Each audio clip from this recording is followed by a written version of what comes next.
Hola a todos, mi nombre es Enrique Lemston y soy psicólogo social y docente del terciario de la Fundación Baldoco y específicamente de la carrera técnico en operador socioterapéutico. Bienvenido a todos los futuros o futures, colegas. Voy a empezar con una historia acerca de qué va esta pequeña charla TED, ¿no? Donde vamos a hablar de la contención y la disociación instrumental, como deben haber visto en la primera unidad. Pero voy a empezar con una historia. Bien, yo recién recibido, hace ya 15, 20 años, había llegado a la Patagonia, Caleta, Olivia, y no conseguía laburo, había dejado en muchas instituciones educativas, en el hospital, en diversos lugares, en una ciudad pequeña, y también en la Fundación Baldó con su comunidad terapéutica. Ya había pasado un mes y la verdad estaba caminando por el centro sin muchas expectativas hasta que suena el teléfono y se me presentan como el Rubén Pelado Magrotti, director de la comunidad terapéutica de Baldoco, que me invitaba a realizar una entrevista laboral al día siguiente. Le pedí prestada la camioneta a mi vieja, una camionetita de esas ladas viejas, rusas, pero que andan bien en la Patagonia, y encaré para el casco de estancia, a unos 15 kilómetros de Cañadón Seco, en medio del campo, en medio de las cigüeñas petroleras, donde se encontraba la fundación. Llego, y mientras iba pensando cómo será la entrevista, qué tipo de preguntas me harán un formulario, me verá una psicóloga laboral, nada, acostumbrado a ese tipo de entrevistas laborales, cuando llego me atiende la secretaria de ese momento, que hoy es directora, la negra Valeria, y me dice, por favor vení que te va a conocer el director de la fundación, de la comunidad terapéutica. Entro a una oficinita muy humilde, está el pelado, se levanta, me abraza, me saluda, me pregunta bien cómo era mi nombre, a lo cual yo, nada, soy una persona bastante desinhibida y suelo en esas situaciones por ahí, si bien estoy nervioso, poder hablar y poder meter un bocadillo. Le dije, bueno, ¿dónde vamos a hacer la entrevista? Y me dice, vení, vamos a conocer la estancia, después vemos, qué sé yo. Bueno, empezamos a conocer la comunidad y en un momento vi que nos estábamos acercando a una zona abierta entre casitas que funcionaban como talleres y donde estaban los pibes, los usuarios, los pacientes, que además de la problemática de consumos tenían otros derechos por ahí vulnerados, como son la educación, el tema de la pobreza, la indigencia y demás. Estaban jugando, algunos jugando al fútbol tenis en una canchita que tenían ahí, otros tomando mate, tererés, había de todo el país, chicos y de muchas edades. Mientras íbamos caminando me preguntó algunas preguntas de rigor, formales, dónde había estudiado, por qué estaba en la Patagonia y demás. Y de repente estábamos charlando con los pibes, ¿no? Se me empezaron a acercar y me preguntaban cómo me llamaba, si iba a trabajar acá o venía de visita, si era pariente de alguno de los pibes y demás. Nada, y yo empecé a charlar, a hablar con los pibes, me sacaron temas de qué cuadro era, cuál era mi profesión, si tenía hijos, si estaba casado, no sé, una infinidad de preguntas y yo empecé a interactuar, a charlar con ellos. Cuando de repente lo busco a Rubén en algún lugar, veo que ya no estaba. Así que seguí con los pibes, se fueron acercando otros, terminé jugando al fútbol, tenis y demás. Me tomé unos mates con otros y creo que ese día conocí a todos. Le empecé a preguntar los nombres y demás, cómo se llamaban, por qué estaban ahí, de dónde venían y demás. Fue una linda experiencia, una linda charla. Cuando termina, suena la campana, que era el recreo, era la hora de estudiar, vuelven todos a las aulas, a los tallercitos, y de repente veo que quedo medio solo y el pelado por ahí lejos. Entonces nada, me la acerco y me dice, bueno, ¿cómo te fue? Bien, la verdad que bien, re copado los pibes, re lindo, qué sé yo. ¿Le vamos a hacer la entrevista? No, me dice, ya está. Venite mañana a las 8, arrancá, dale tu dirección al chofer que va a pasar a buscarte a las 7 de la mañana. Con esta charla, con esta historia, doy comienzo a esta primera unidad y este primer eje teórico que es el de la contención y la disociación instrumental. Así que me gustaría que esta historia que les conté yo, al final, y también quizás en una tarea de clases, les sirva para unir la experiencia con la teoría y con esto de que llamamos praxis, ¿no? Y lo van a empezar a entender a partir de, ahora sí, dar una pequeña introducción a lo que es la contención y la disociación instrumental. porque se van a dar cuenta que tiene que ver con la experiencia de vida y con la experiencia cotidiana y de la manera en que nos vinculamos con el otro. La contención consiste en conectarse justamente y con un otro. No solo por estar cerca estamos conectados y podemos estar lejos de esa persona y estarlo. Esto tiene que ver con una presencia, ¿no?, que le estamos ofreciendo a un otro y que está expresada en una mirada y en una actitud de escucha atenta a lo que se dice hoy en día, que el operador tiene que conseguir a partir del aprendizaje, de la experiencia, de la teoría. Esta mirada tiene que ser aceptadora y atenta, ¿no? Y vamos a mi experiencia de entrevista laboral, ¿no? No puede ser persecutoria ni distante. Es decir, yo no vi a esos pibes con temor o con sus tatuajes atemorizantes, sus gorritas, ¿no?, sin prejuicios. Tiene que ser reparadora y atenta. Tiene que crear confianza en que el paciente, el sujeto de derecho, el pibe, el adulto con el cual estamos trabajando, se sienta sostenido y por lo tanto pueda acercarse a sus zonas muy traumáticas, sus más traumáticas de la vida, que la llevaron al lugar donde está ahora, ¿no?, de la necesidad de poder trabajar y abordar su problemática. Y lo interesante es que justamente aplicando la contención, lo que vamos a provocar es que ahora sí este sujeto pueda acercarse a su historia más temida, a sus situaciones más traumáticas.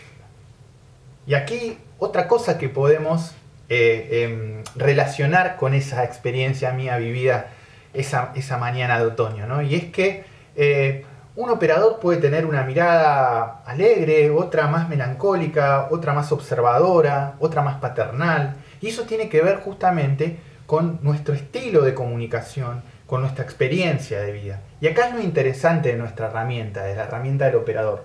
Tiene que ver con el vínculo y cómo nos vinculamos generalmente y cotidianamente. Este primer paso llamado contención tiene que ver justamente con eso, con contener, pero contener con aceptación, ¿no?, con producir un encuentro profundo entre dos personas. Y no es una tarea fácil. Por el contrario, se necesita mucho aprendizaje, mucho estudio y mucha puesta en práctica, mucha praxis. Entonces, en estos sujetos de derecho, en estos pacientes, en estos usuarios, ¿no?, aparece una sensación de soledad que suele ser a veces hasta muy grave, ¿no?, o puede ser muy aguda, de carácter existencial, ¿no?, y que si es de carácter existencial generalmente suele ser insoportable. Resumiendo, el paciente está ahí solo, paralizado, y necesita que lo rescatemos de ese lugar. Por eso, en este compromiso terapéutico que asumimos en el rol del operador, debemos meternos en lo profundo del pozo, donde está el paciente, pero con una soga. La soga es el método, es la técnica, ¿no? Y entonces ayudarlo a subir.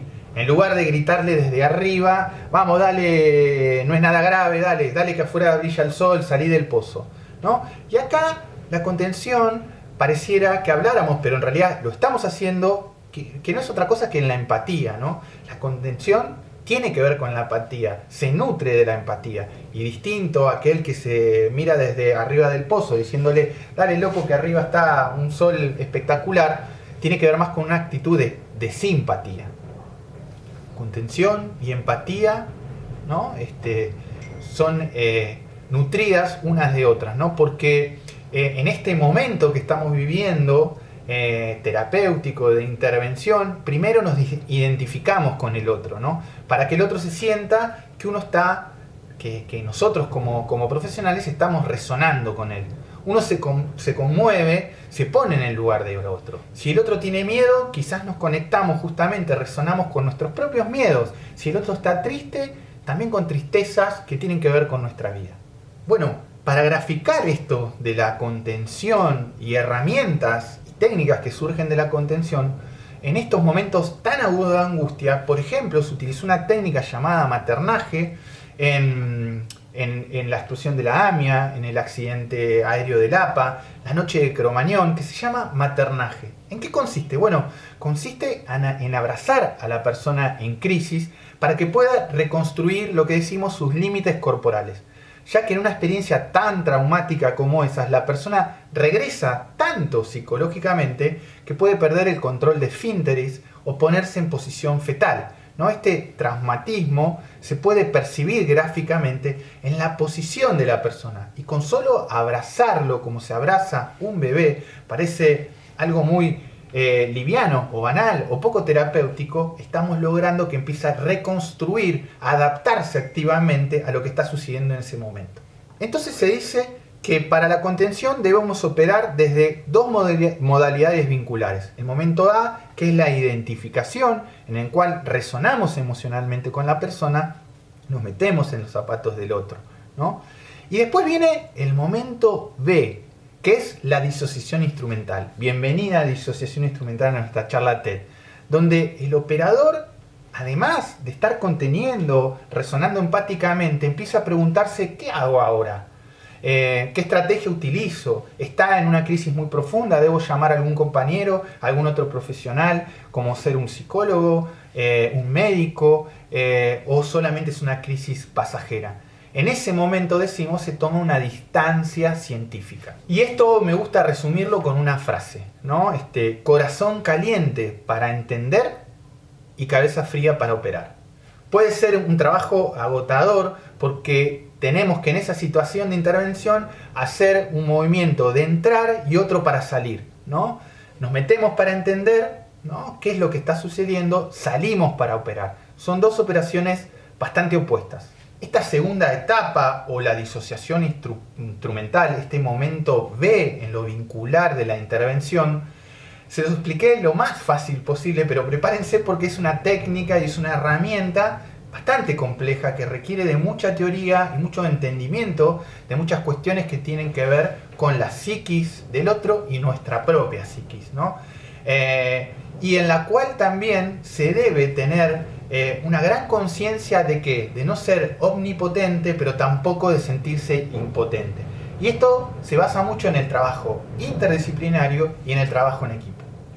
Estamos promediando y ya terminando esta humilde charla TED, y lo que me gustaría es que cierres un instante los ojos y puedas pensar rápidamente en esa experiencia que viví aquella mañana de otoño en Cañadón Seco, en mi querida provincia de Santa Cruz.